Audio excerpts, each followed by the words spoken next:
রোজার মাস শেষ, শয়তান তো ছেড়ে দিছে, শয়তান কিন্তু ছাড়িয়ে দিছে। আর এই যে চাঁদ রাত্রি ঢোল বাজনা যত যা আছে সব শুরু হয়ে গেছে, বোম ফুটানো, বাজি ফুটানো, এরপরে যত নাচ গান আয়েশা কাজ সব শুরু হয়ে গেছে। কিন্তু চাঁদ রাত্রি ওই রাত্রেই কিন্তু শয়তানকে ছেড়ে দেওয়া হয়েছে। এখন রোজার মাসে যারা কিনা নামাজ পড়ে না, যারা কিনা মসজিদের কোনো খেদমত করে না, তারা দেখবেন যে রোজার মাসে সবার আগে খেদমত করে, সবার আগে দাঁড়ায় নামাজে, সবার আগের কাতারে দাঁড়ায়। কিন্তু রোজার মাস যাবে কোন ঘর হায়াতুল হয়ে গেছে, কি হয়ে গেছে? ধ্বংস হয়ে গেছে। এখন আমরা কি ধ্বংস হতে চাই নাকি এই যে আমাদের রোজার মাসটা, এই এক মাসে আমরা কি কি করার জন্য, এই এক মাসে যে আল্লাহ রোজা দিয়েছে, রোজাটা আমরা পালন করছি, এই এক মাসে যে রুটিন অনুযায়ী আমরা চলছি, এই রুটিন অনুযায়ী বাকি 11 মাস চলতে পারি সহজে। এই কারণে রোজাটা এক মাস আমাদের জন্য ফরজ। এখন এক মাস রোজা আমরা আদায় করলাম, এখন রোজা আদায় শেষ, আবার সে আগের রোজা আদায়, তাহলে কি হবে? মৃত্যুর হাত থেকে কেউ বাঁচতে পারছে? কেউ বাঁচতে পারছে মৃত্যুর হাত থেকে?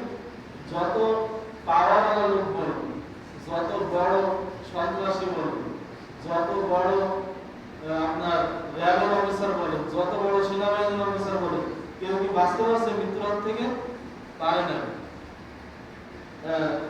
প্রধানমন্ত্রীর সাথে কি থাকতো? র্যাবের এসএসএফ কে মেজর সিনা 5 সেকেন্ডে 10টা গুলি বের করতে পারত, 5 সেকেন্ডে 10টা গুলি বের করতে পারত। সেই জন্য সে এসএসএফ এবং প্রধানমন্ত্রীর গার্ড, তার এতটা ক্ষমতা ছিল।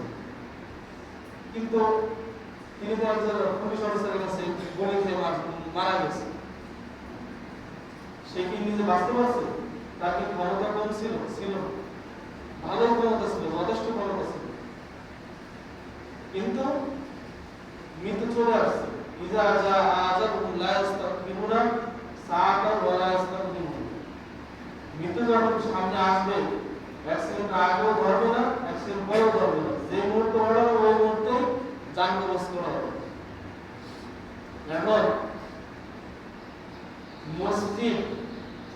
মসজিদে কোনো দলাদলি জায়গা না, মসজিদে কোনো খারাপিয়াতের কাজ, শয়তানের দাসত্ব, শয়তানের উপাসনা করার জায়গা না। মসজিদ আল্লাহকে ইবাদত করা, আল্লাহকে স্মরণ করা নামাজের মাধ্যমে, এবং কোরআন এবং হাদিস নিয়ে মুজাকারা করা, আলোচনা করা, এটাকে কি বলা হয়? মসজিদের যে ইবাদত। ইত্তেকার তো মাশাআল্লাহ শেষ, ইত্তেকার হয়নি, যারা গুনাহগার সবাই। এখন এই যে আমি আপনাদেরকে একটা হিসাব দিই, আলোচনা করতেছি যাতে মসজিদে আমরা সামনে ভালোভাবে এগোনোর চেষ্টা করব। মসজিদ বিষয় থাকলে হবে না। আমরা তো সবাই 3 বেলা খাই না, আমাদের খাওয়াটা ঠিকই খাই, আমাদের সবকিছুই ঠিকই চলে, কিন্তু মসজিদের বেলায় গুণ আল্লাহুম্মা বিসমিকা আমতু রাব্বিকা, যদি বলা হয় যে বেতনের টাকা দিতে হবে, ঘুমের দোয়া করে ঘুমাবে। আচ্ছা, 30,000 টাকা আমাকে একজন দিয়েছে, আমি হিসাব স্যার 30,000 টাকা আমাকে একজন দিয়েছে। একটা উদাহরণস্বরূপ সামথিং বুঝাই দিয়েছে। আপনাদের এলাকায় আমি ইমাম, আমাকে 30,000 টাকা দিয়েছে তার নিজের পকেট থেকে। এখন বছর শেষে আমার বিশেষ থেকে 25,000 টাকা কালেকশন করব, তাহলে ওই ব্যক্তির হাতে যখন 25,000 টাকা দেওয়া হবে, তখন কি ওই ব্যক্তি টাকাটা কভার হয়েছে? বেতনটা কি কভার হয়েছে? হয়নি। অথচ আপনি ঈদের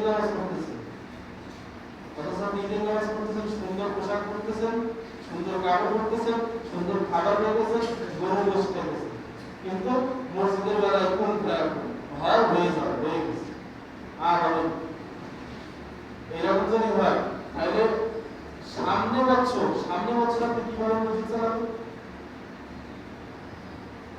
এই জন্য দয়া করে আল্লাহর ঘর বাইতুল্লাহর সমান, কাবার ঘরের সমান, সুবহানাল্লাহ বলুন না,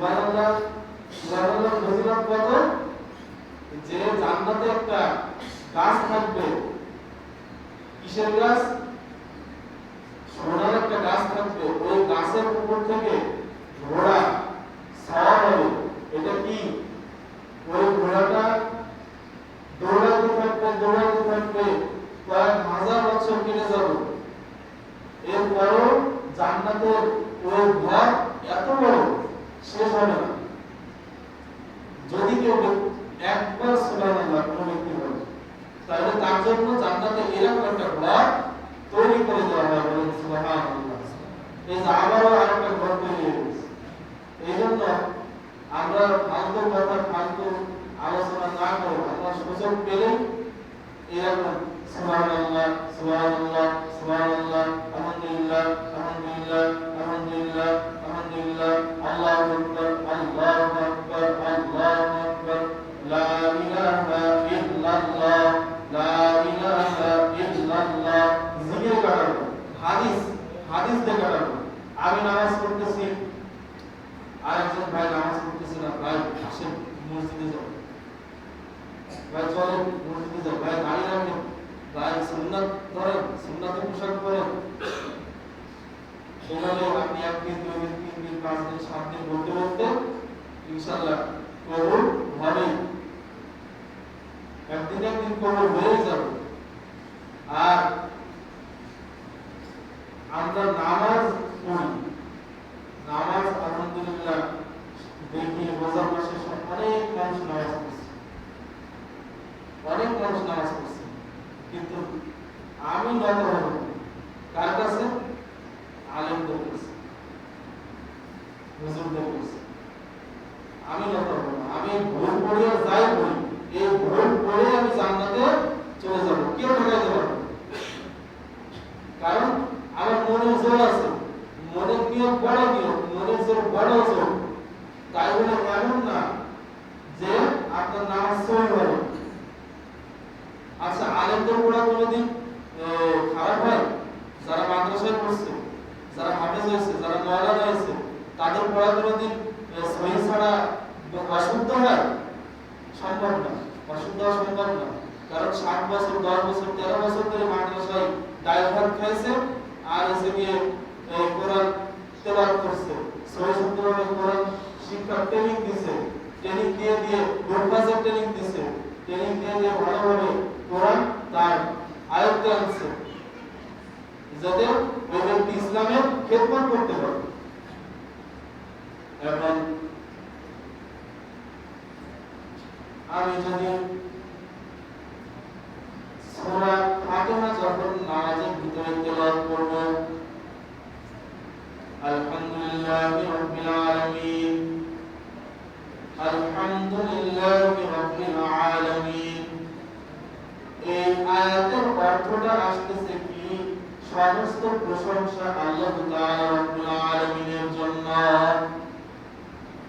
কিন্তু আমি যদি এখানে বলি আলহামদুলিল্লাহি রাব্বিল আলামিন আলহামদুলিল্লাহি রাব্বিল আলামিন তাহলে এখানে তাফসীরে আপনি যদি ব্যাখ্যা করেন তাহলে এর অর্থ আছে কি এখানে কোনো আল্লাহর প্রশংসা আদায় হয় না এখানে কোনো আল্লাহর প্রশংসা আদায় হয় না আর রহমানির রহিম আপনি যদি এভাবে সহিভাবে পড়েন আর রহমানির রহিম নিশ্চয় পরম করুণাময় আল্লাহ তাআলা রব্বুল আলামিন অসীম দয়ালু অনেক দয়ালু যে দয়ার কোনো শেষ নাই লা তাকনাতু মিন রাহমাতিল্লাহ আল্লাহ তাআলা রব্বুল আলামিন বলতেছেন খবরদার বান্দা তোমরা আমার রহমত থেকে তোমরা দূরে সরে যেও না এখন যদি আমি আলহামদুলিল্লাহি রাব্বিল আলামিন আর রহমানির রহিম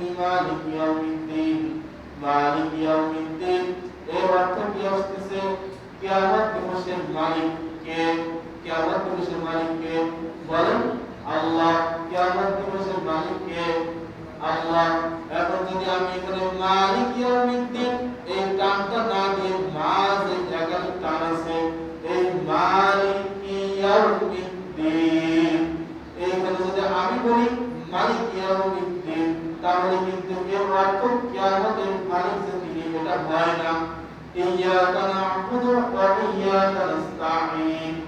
ইয়াকা না'বুদু এখানে আইনের উচ্চারণ আছে ওয়া ইয়াকা নাস্তাঈন এখানেও আইনের উচ্চারণ আছে এবং তাঈন এখানেও কিনার উচ্চারণ আছে।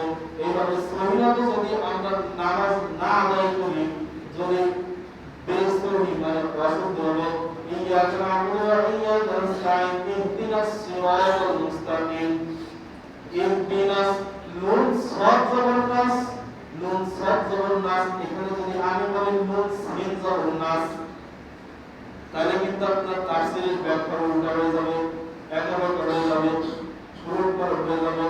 এই জন্য ইহদিনাস এখানে সাদ সাদের উচ্চারণ করা লাগবে ইহদিনাস সিরাতাল মুস্তাকিম সিরাতাল লাযিনা আন'আমতা আলাইহিম এখানে যদি সিরাতাল লাযিনা আন'আমতা আলাইহিম তাহলে এর অর্থ তাফসীর উল্টা হয়ে যাবে।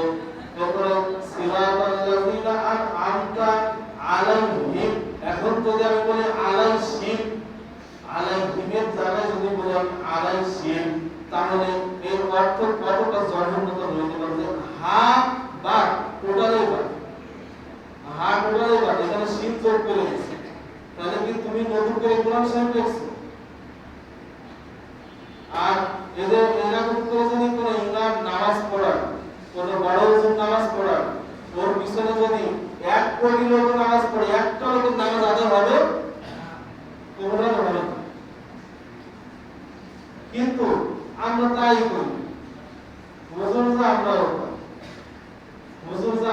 তাহলে কেমন একজন কোরআন শরীফ ভুল করতেছে আপনি জানেন, আপনি তার ভুল ধরবেন না, ওইখানে আরো কত আলেম আছে আলেমরা ভুল ধরবেন না, তাহলে এই পিছনে যারা নামাজ পড়তেছে আপনাদের ওসিলায়, আপনাদের আলেমদের ওসিলায়, আমাদের আলেমদের ওসিলায়, আমাদের আলেমদের কোরআন হাদিসের বোঝানোর মাধ্যমে একজন বেপথ থেকে একজন খারাপ পথ থেকে সেই ব্যক্তিটা ফিরে আসবে।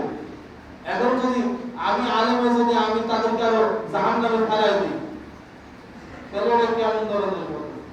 এই জন্য আল্লাহ তাআলা রাব্বুল আলামিন আমাদের সকলকে সর্বপ্রথম আমি আপনাদের কাছে বলি আপনারা 1 ঘন্টা সময় নিন, আধা ঘন্টা সময় নিন, 1 ঘন্টা বা আধা ঘন্টা আপনারা দয়া করে আগে কোরআনটা শিক্ষা করুন, আগে কোরআনটা আপনারা ঠিক করুন, আপনাদের নামাজ পড়া সহি করুন।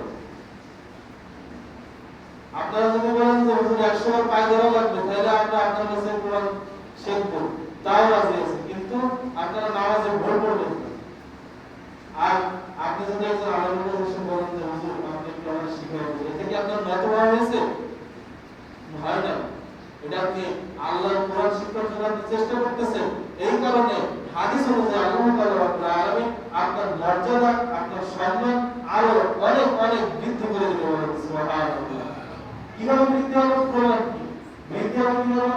আপনি যখন আলেমদের কাছে 1 মাস 2 মাস আপনি এই কোরআনটা সহি শিক্ষা মানে সহি শুদ্ধভাবে শিখলেন, শিখার পর আপনি হঠাৎ করে একটা মসজিদে গেছেন, ইমাম সাহেব না, এখন আপনাকে কিন্তু বলবো এই তুমি না 2 মাস কোরআন শিক্ষা করছো, ট্রেনিং দিছো, দাঁড়াও।